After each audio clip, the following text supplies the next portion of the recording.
Welcome students. आपण आता problem set practice set 1.4 पाहायचा आहे. पण त्याआधी त्याला लागणाऱ्या ज्या काही टर्म्स आहेत ते आपण वन बाय वन पाहायला घेऊया. ठीक आहे. टेक्स्टबुकमध्ये पेज नंबर 11 काढा. पेज नंबर 11 जिथे तुमचा एक्सरसाइज 1.3 संपलेला होता त्याच्या खाली ऑपरेशन्स ऑन सेट्स असं म्हणलेलं आहे बघा. फार महत्त्वाचा भाग आहे हा शेवटच्यातला. ऑपरेशन्स ऑन सेट्स म्हणलेलं आहे. मिळालं कसं आहे ना. त्यामध्ये पहिली टर्म आहे इंटरसेक्शन ऑफ टू सेट्स असं म्हणलेलं आहे. Intersection of two sets. मी त्यातले वन बाय वन एक एक टर्म एक्सप्लेन करत जातो. Intersection of two sets INTERSECTION intersection of two sets. इंटरसेक्शनचा अर्थ कॉमन. इंटरसेक्शनचा अर्थ काय? कॉमन. आता बघा सेट ए मध्ये 1 2 3 4 असे एलिमेंट्स आहेत आणि सेट बी मध्ये 3 4 5 असे एलिमेंट्स आहेत. तर ए आणि बी यांच्यामध्ये कोणते एलिमेंट्स कॉमन आहेत? तर 3 आणि 4 हे दोनच एलिमेंट्स कॉमन आहेत. म्हणजे या दोन सेट्सचं इंटरसेक्शन काय आहे? इंटरसेक्शनचा अर्थ कॉमन पार्ट. आणि इंटरसेक्शन करता जो सिम्बॉल वापरतात तो आता इथे दाखवतो मी. ए इंटरसेक्शन बी ह्याला इंटरसेक्शन म्हणायचं. यू उलटा काढायचा ह्याला इंटरसेक्शन म्हणायचं. आणि या दोघांमध्ये काय कॉमन आहे? या दोघांच्या सेटमध्ये तर 3 आणि 4 कॉमन आहे. ह्याला म्हणायचं इंटरसेक्शन ऑफ टू सेट्स. हेच वेन डायग्राम मध्ये कसं दाखवतात माहिती का? हे बघा हा सेट ए आहे. हा त्यातला ए सेट आहे आणि हा त्यातला बी सेट आहे. बघा हा ए आहे आणि हा बी सेट आहे. आता मी ए सेट कसा लिहितो बघा. 1 2 3 4 मी लिहिताना बघा 1 2 3 4 3 4 मी कशात लिहिले बघा. 3 4 तो जसा फिश सारखा जो पार्ट आहे ना त्यात लिहिले. आणि बी सेट आहे ना 3 4 5 आहे बघा. हे बी चं जे सर्कल आहे 3 4 आणि 5 हे बी आहे 3 4 5. म्हणजे हा जो पार्ट असतो की नाही दोन सेटच्या मध्ये हा याला म्हणतात इंटरसेक्शन ऑफ टू सेट्स. याला काय म्हणायचं? हे बघा या पार्टला ए इंटरसेक्शन बी. इव्हन त्याला बी इंटरसेक्शन ए. मला सांगा ए आणि बी मध्ये जे कॉमन आहे तेच बी आणि ए मध्ये पण कॉमन असतात ना. त्यामुळं इंटरसेक्शन मध्ये हे अल्फाबेट्स ए आणि बी मागे पुढे झाले तरी त्याचा अर्थ तोच असतो. A intersection. लक्षात आलं? आता हेच एक्झाम्पल आणखी बघा. समजा सेट ए यामध्ये एलिमेंट्स आहेत 1 2 3 आणि सेट बी मध्ये एलिमेंट्स आहेत 4 5 6 7 असे एलिमेंट्स आहेत. आता या केस मध्ये ए आणि बी यांचं इंटरसेक्शन काय आहे? तर ए आणि बी यांचं इंटरसेक्शन काय कॉमन आहे दोघांच्या मध्ये? काहीच नाही. म्हणजे नल सेट आहे. म्हणजे काय सांगा? Null set. वेन डायग्राम मध्ये कसं दाखवा? हा सेट ए ज्यामध्ये एलिमेंट्स आहेत 1 2 3. हा कडेला कुठेतरी लांब सेट बी याच्यामध्ये कोण कोण आहेत? 4 5 6 7. या दोघांमध्ये काहीही कॉमन नाही आहे. म्हणजे ए इंटरसेक्शन बी काय आहे? तर नल सेट आहे. नल सेट किंवा एम्प्टी सेट आहे. अशा वेळेस ज्यावेळी दोन सेट्स मध्ये काहीही कॉमन नसतं तेव्हा त्या दोन सेट्सना DISJOINT डिसजॉइंट सेट्स असं म्हणायचं. त्यावेळी त्या दोन सेट्सना काय म्हणायचं?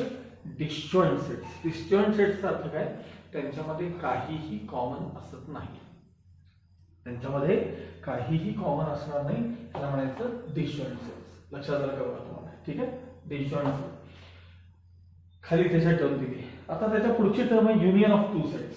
काय टर्म आहे बघा? Union of two sets. मी याच एक्झाम्पल मध्ये तुम्हाला ते दाखवणार आहे. युनियन.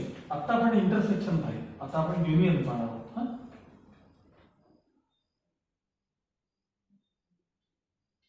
बघा सेम एक्झाम्पल. युनियनचा अर्थ मी 2-3 वेळा हा शब्द तुम्हाला मागे वापरलाय बघा. युनियनचा अर्थ दोन सेट्स एलिमेंट्स एकत्र करायचे त्याला युनियन म्हणतात. दोन सेट्स एलिमेंट्स काय करायचे? आपल्याला एकत्र करायचे त्याला युनियन म्हणतात. हे बघा ए युनियन बी. युनियन करता हा सिम्बॉल वापरायचा. म्हणजे काय करायचं? ए चे सगळे एलिमेंट्स घ्यायचे, बी चे पण घ्यायचे. पण हे करत असताना लक्षात ठेवा ही आपली रोस्टर किंवा लिस्टिंग मेथड आहे. रिपिटेशन ऑफ एलिमेंट्स आपल्याला अलाउड नसतं. त्यामुळं आता नीट बघा इथं. हे बघा युनियन बघा 1 2 3 4 ए चे सगळे घेतले. आता बी चे घ्या. 3 घ्यायचं नाही कारण ऑलरेडी आहे. 4 घ्यायचं नाही कारण ऑलरेडी. ह्याला म्हणतात रिपिटेशन इज नॉट अलाउड. कळलं का बघा. आता नंतर 5 1 2 3 4 हे झालं तुमचं युनियन. तर या केसमध्ये हे तर युनियन फारच सोपं आहे बघा. ए युनियन बी किंवा उलट बी युनियन ए पण चालतं, काही बिघडत नाही. ए आणि बी चे एकत्र करा, रिपिटेशन अलाउड नाही. 1 2 3 4 5 6 7 बस हे झालं तुमचं ए आणि बी चे युनियन. ठीक आहे. मग याच्या बाबतीतलं बघितलं तर वेन डायग्राम मध्ये युनियन कशाला म्हणायचं. युनियन तर सगळे ए आणि बी एकत्र आले हे बघा. तर हे जे सगळे की नाही असं असं ह्याला युनियन म्हणायचं. हे जे आता मी कलर करून दाखवलं याला युनियन ऑफ टू सेट्स असं म्हणायचं. इंटरसेक्शन म्हणलं की फक्त एवढाच पार्ट येतो बघा, एवढाच. युनियन म्हणलं की तो सगळ्याचा सगळा पार्ट येतो. याला म्हणायचं युनियन ऑफ टू सेट्स. ठीक आहे.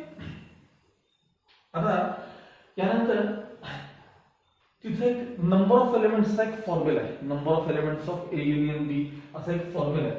तो म्हणजे काय आहे ते सांगतो तुम्हाला. आधी नंबर ऑफ एलिमेंट्सचा अर्थ आपण बघूया. आपण नंबर ऑफ एलिमेंट्स म्हणजे काय हे आपण पाहू.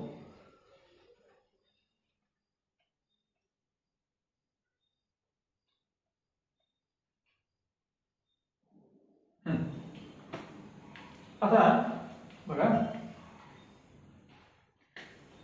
सेट ए मध्ये ए बी सी असे 3 एलिमेंट्स आहेत. तर हे असं लिहितात. Number of elements of A is equal to 3. या सेट मध्ये 3 एलिमेंट्स आहेत. हे लिहायची ही पद्धत आहे. समजा बी हा नल सेट आहे किंवा एम्प्टी सेट आहे. तर number of elements of B किती आहेत तर 0 आहेत. याला म्हणायचं नंबर ऑफ एलिमेंट्स. आता आपल्या या एक्झाम्पल कडे घेऊया. आता मागच्या एक्झाम्पल कडे बघ. हा सेट ए आहे, हा सेट बी आहे. हे त्यांचं युनियन आहे. आता मी इथे इंटरसेक्शन घेतो. ए इंटरसेक्शन बी आहे ना, ए इंटरसेक्शन बी. त्यामध्ये काय काय येतं सांगा. त्यामध्ये ए इंटरसेक्शन बी दोघातले कॉमन किती आहेत सांगा. 3 आणि 4 आहेत. ठीक आहे. आता मी राईट साइडला कशी इन्फॉर्मेशन देतो बघा. सांगा नंबर ऑफ एलिमेंट्स ऑफ ए म्हणजे ए सेटचे एलिमेंट्स किती आहेत मोजा बरं. 4 आहेत, 4 आहेत. मग नंबर ऑफ एलिमेंट्स ऑफ बी, चला बी चे एलिमेंट्स किती आहेत मोजा बरं. 3 आहेत. त्यानंतर number of elements of A union B. Union मध्ये किती आहेत सांगा. 5 एलिमेंट्स आहेत. Number of elements of A intersection B. Intersection मध्ये किती एलिमेंट्स आहेत 2. आणि या सगळ्यांमध्ये एक रिलेशन असतं. तो म्हणजे नंबर ऑफ एलिमेंट्सचा फॉर्म्युला. आणि तो फॉर्म्युला असा आहे हे बघा. Number of elements of A union B तो सारखा लिहून पाठ करायचा. Number of elements of A union B equals number of elements of A plus number of elements of B minus number of elements of A intersection B. कसा आहे बघा formula. Number of elements of A union B equals number of elements of A plus number of elements of B minus number of elements of A intersection B. सुरुवातीला थोडंसं पाठ करला म्हणजे number of elements of असं म्हणून समोरचं वाचायचं. Number of elements of A union B equals number of elements of A plus number of elements of B minus number of elements of A intersection B. Check करूया. चला ए union बी किती आहेत सांगा. 5. तिकडे बघा. Is equal to number of elements of A किती आहेत 4 plus number of elements of B किती आहेत 3 मायनस इंटरसेक्शन किती आहेत कॉमन बघा. 5 इज इक्वल टू 4 आणि 3 7. 4 प्लस 3 7. 7 मध्ये 2 गेले 5. आहेत का बघा. दोन्ही सेम आहे का बघा. असा नंबर ऑफ एलिमेंट्सचा फॉर्म्युला आहे. आणि आधीमध्ये रिमेंबर दिस म्हणून त्यांनी तिथं काही प्रॉपर्टीज दिल्यात. त्या प्रॉपर्टीज लक्षात ठेवायच्या किंवा स्वतः एकदा व्हेरीफाय करून बघायच्या. म्हणजे 2 एक्झाम्पल घ्यायचे आणि व्हेरीफाय. मी आधीमध्ये करून दाखवेलच तुम्हाला. तसं सगळ्याच्या रिमेंबर दिस मध्ये ज्या प्रॉपर्टीज आहेत त्या काय करायच्या आपल्याला व्हेरीफाय करायचं. ओके. आता आपण एक्सरसाइज काय असेल तो 1.4 बघूया.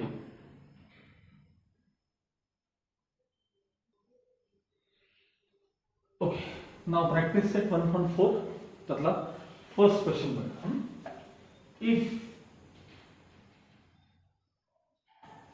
number of elements of A equals 15, number of elements of A union B equals 29, number of elements of A intersection B equals 7, the number of elements of B equals question mark. मी त्याला x म्हणले, question mark साठी काय केले मी त्याला x म्हणले. ठीक आहे. बरं, मगाशी शिकलेला फॉर्म्युला बघूया आपण. Number of elements of A union B equals number of elements of A plus number of elements of B minus number of elements of A intersection B. तर युनियनचे किती आहेत बघा 29, ए चे एलिमेंट्स किती आहेत बघा 15, बी चे एलिमेंट्स किती आहेत x आपल्याला विचारले, माइनस इंटरसेक्शन किती आहे 7. So 29 as it is 15 minus 7.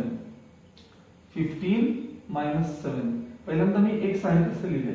मग 15 आणि मधनं 7 गेल्यावर आन्सर पॉझिटिव्ह 8 राहतील किंवा प्लस 8. 8 LHS मध्ये आणा, मायनस करा, इज इक्वल टू x. या दोघांचा difference x is equal to किती 21. या दोघांचा डिफरन्स किती आला 21. मग मला सांगा x म्हणजे काय होतं, तर number of elements of b होते. Therefore number of elements of b equals किती आहे सांगा 21. ओके.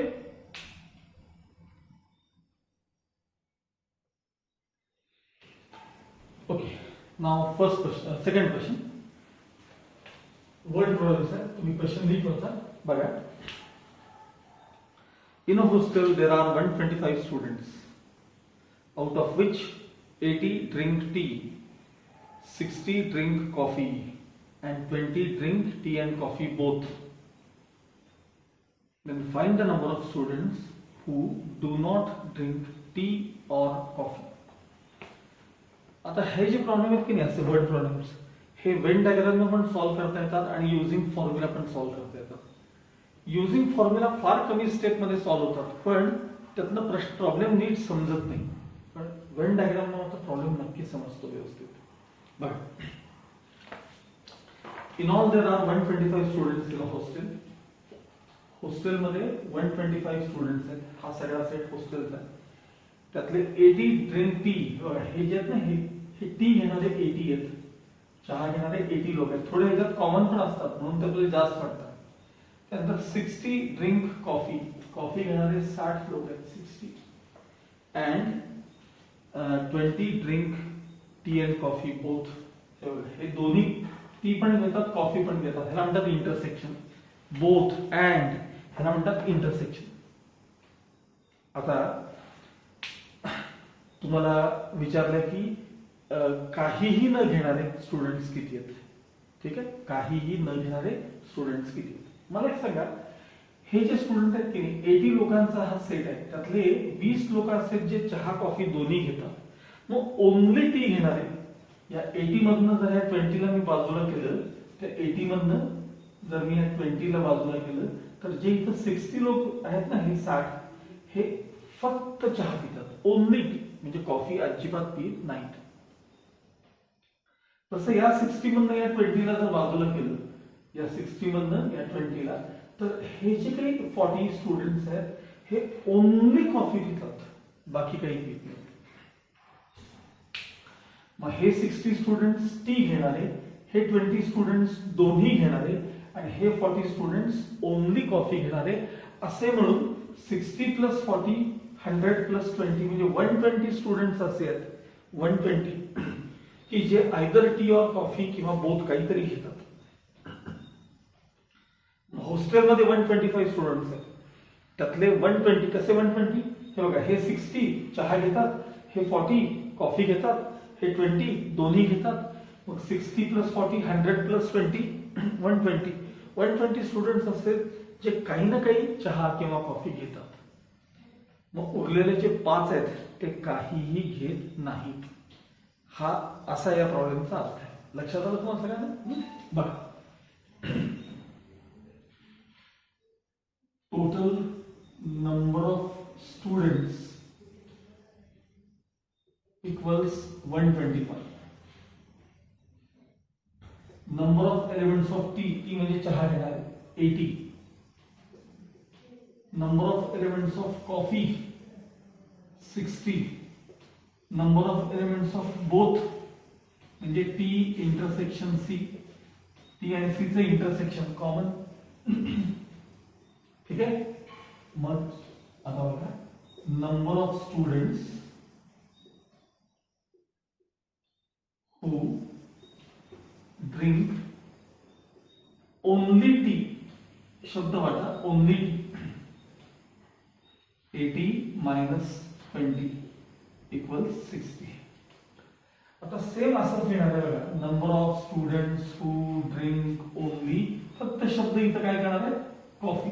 तुम्ही माझ्यासारखं करू नका, व्यवस्थित लिहा.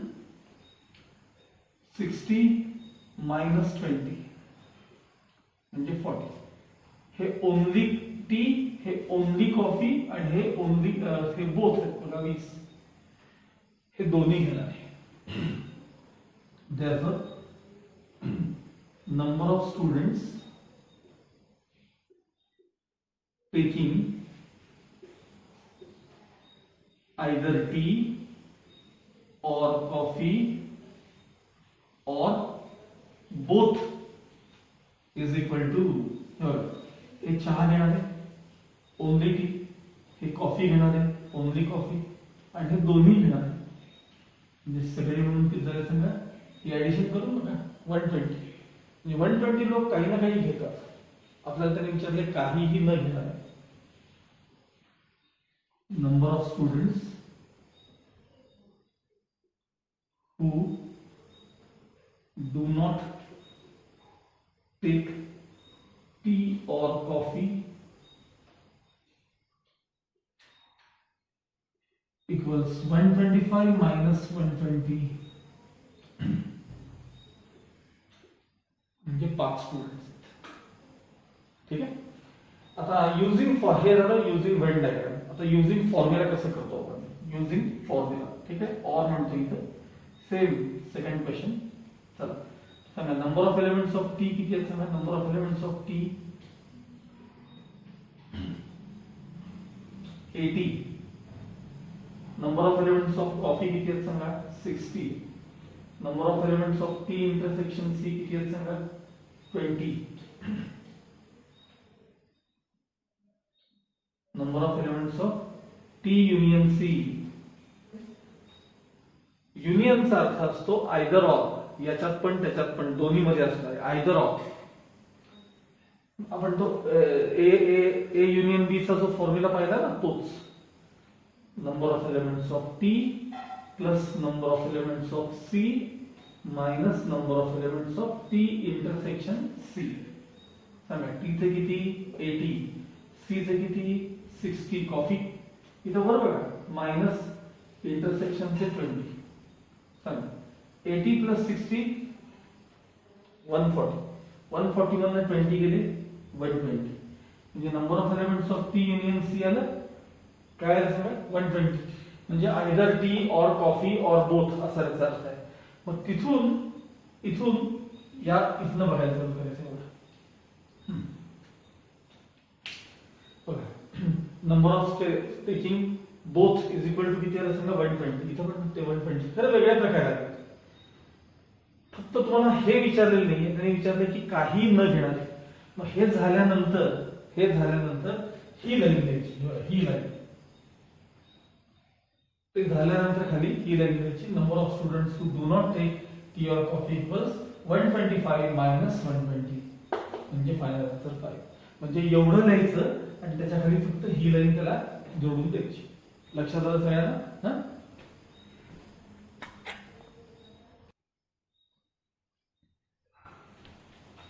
नाउ थर्ड क्वेश्चन काय म्हणलं बघा. आधी क्वेश्चन वाचून घेऊ आपण.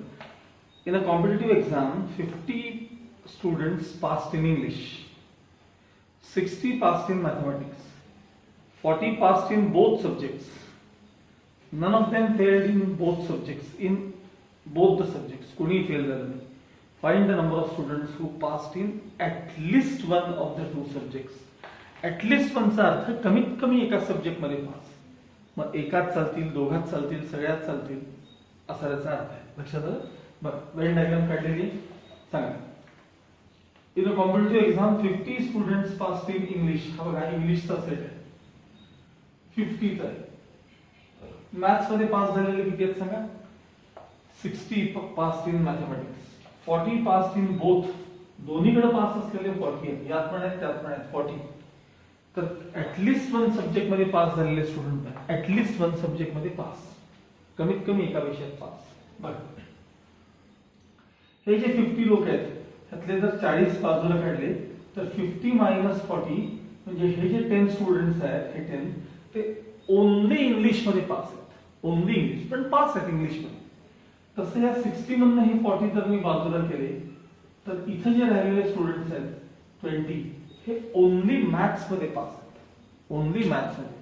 म्हणजे तुम्हाला विचारलं की त्यांनी ऍटलिस्ट वन सब्जेक्ट मध्ये पास पाहिजेत ना, तुम्हाला ऍटलिस्ट वनचा अर्थ काय सांगा? कमीत कमी एका सब्जेक्ट मध्ये. मग एकाच झाले तरी चालतील, दोन सब्जेक्ट मध्ये पास झाले तरी चालतील. मग बघा हे एका सब्जेक्ट मध्ये पास आहेत की इंग्लिश मध्ये, हे एका सब्जेक्ट मध्ये पास आहेत की मॅथ्स मध्ये, हे तर दोघात पास आहेत. मग सगळे मिळून स्टुडंट्स किती झाले सांगा? 10 प्लस 20 प्लस 40 म्हणजे 70 स्टुडंट्स असे आहेत जे ऍटलिस्ट वन सब्जेक्ट मध्ये पास आहेत.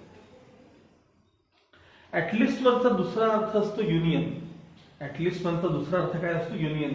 तो मी तुम्हाला आता नंतरच हे काय युनियनच केलं की मी, हे सगळे घेतलं की नाही, हे सगळे घेतलं आहे ना युनियन. मग असे रंगून दाखवलं होतं भाऊ सगळं त्या अर्थाने. ठीक आहे बरं. Number of elements of E किती आहेत? 50. Number of elements of M किती आहेत? 60. Number of elements of E intersection M, intersection म्हणजे कॉमन, किती आहेत? 40. बरं. Number of students passed in only English. बरं 50 मधून 40 मायनस करा म्हणजे ओनली इंग्लिश मध्ये 10 स्टुडंट्स पास आहेत. Same number of students pass in only maths, only maths 60 minus 40 म्हणजे 20. हे दोघात पास, हे इंग्लिश मध्ये पास, हे मॅथ्स मध्ये पास. तुम्हाला विचारले ऍटलिस्ट वन सब्जेक्ट मध्ये pass. Number of students passed in at least one subject. हे 10 लोक एका विषयात पास आहेत की नाही, हे 20 लोक एका विषयात पास आहेत की नाही, हे 40 दोघात पास आहेत. म्हणजे आपल्याला कमीत कमी एकात पाहिजे, कमीत कमी एकात म्हणजे दोघात पण चालतात. टोटल नंबर ऑफ स्टुडंट्स किती झाले? 70. हे युजिंग फॉर्म्युला, हे वेन डायग्राम झाला. आता युजिंग फॉर्म्युला बघा सांगा. Number of elements of E किती आहे? 50. Number of elements of M किती आहे? 60. ई इंटरसेक्शन एम किती आहे? 40. Therefore, number of elements of E union M either English or Maths or both. Union चा अर्थ either or किंवा both असतो. Number of elements of E union M equals number of elements of E plus number of elements of M minus number of elements of E intersection M. English से किती? 50. Maths से किती?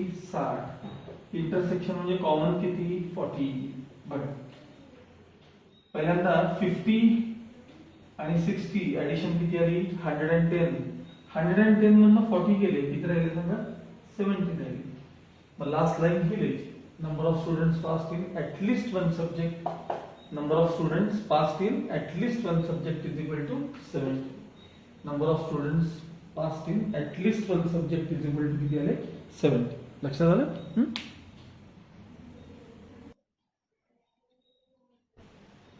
Okay. Now fourth question.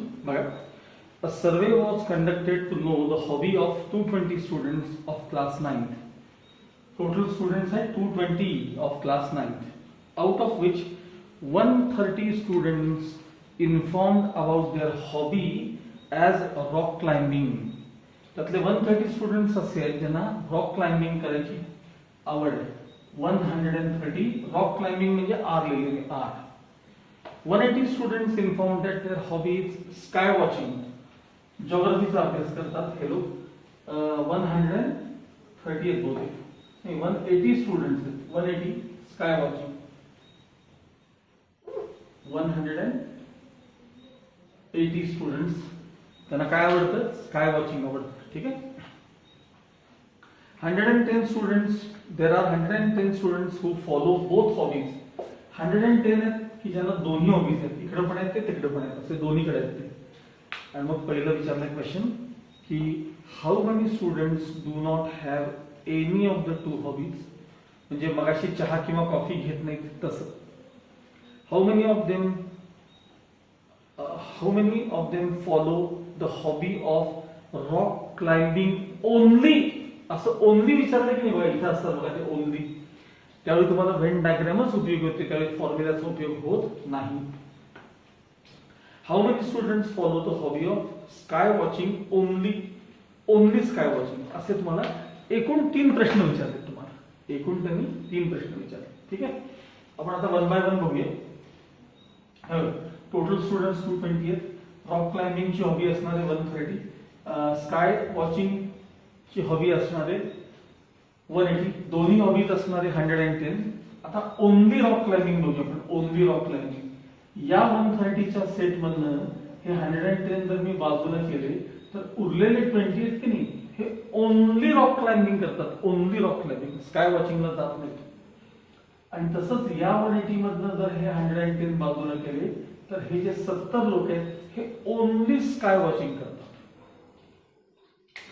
आणि हे 20, हे 110 आणि हे 70 ह्यांना कोणती ना कोणती हॉबी आहे. ते आपण सगळे एकत्र करूया, म्हणजे कुठली ना कुठली हॉबी असणार आहे. हे 20, हे 110, 70 एकत्र केले की हॉबी असणारे लोक आहेत. मग तुम्हाला नसणारे विचारले, यातून मायनस करूया, नंतर करू. ठीक आहे. बघूया 1 बाय 1 बघू. Number of elements of R rock climbing 130. Number of elements of S म्हणजे स्काय डायव्हिंग 180. दोन्ही hobbies. Number of elements of R intersection S किती आहेत बघा, 110 आहेत. सॉरी 110 दोन्ही हॉबीज असणार. बघा पहिले number of students having the hobby of rock climbing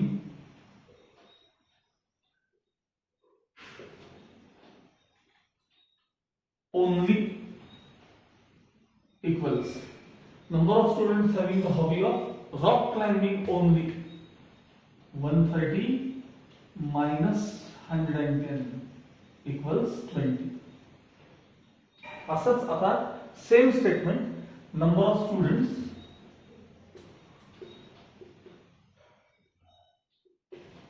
having the hobby of sky watching only. फक्त स्काय वॉच करतात. बघा 180 मायनस 110 म्हणजे 70 स्टुडंट्स आहेत ज्यांना स्काय वॉचिंगची हॉबी आहे. मग ऍटलिस्ट 1 हॉबी असणारे किती आहेत? Therefore, number of students having at least 1 hobby. कमीत कमी एक हॉबी असणार आहे. हे बघा हे 20, हे 70 ह्यांना पण हॉबी आहे. ह्यांना तर दोन्ही आहे 110 लोकांना. सांगा 20, 90 प्लस 200 लोक आहेत. कमीत कमी कसली तरी हॉबी असणार. ज्यांना अजिबात हॉबी नाही असेल 220 मधनं हे 200 आपण मायनस केले की राहिलेले 20 आहेत वरचे, त्यांना कसली हॉबी नाही आहे. Therefore, number of students having no hobby equals 220 minus hobby असणार म्हणजे final answer 20. No hobby 20. Only rock climbing 20 आणि ओनली स्काय वॉचिंग 70. हे त्याचं फायनल आन्सर आहे. ओके.